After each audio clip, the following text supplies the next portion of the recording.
તો કેવડિયા ખાતે ચાલી રહેલા ડિમોલિશન મામલે હવે રાજકીય ગરમાવો વધી રહ્યો છે। ત્યારે આ મુદ્દે ભૂતપૂર્વ ધારાસભ્ય છોટુ વસાવા અને ડેડિયાપાડાના ભૂતપૂર્વ ધારાસભ્ય મહેશ વસાવાએ સરકાર સામે આકરા પ્રહારો કર્યા છે।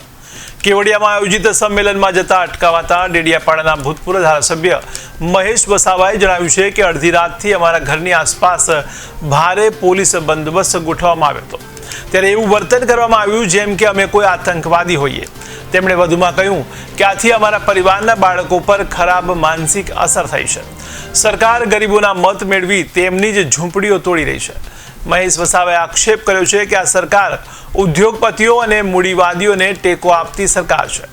તેમણે વધુમાં જણાવ્યું કે અંગ્રેજો સામે જેમ બિરસા મુંડા અને જયપાલ મુંડાએ લડત આપી હતી તેવી જ લડત આપણે આજની સરકાર સામે આપવી પડશે। તેમણે આદિવાસી સમાજને સંદેશો આપતા જણાવ્યું કે અમે આજે અટકાવ્યા હોઈએ પરંતુ તમે આગળ વધો। એક દિવસ આપણે આપણા હક માટેનું મુકામ જરૂરથી મેળવશું।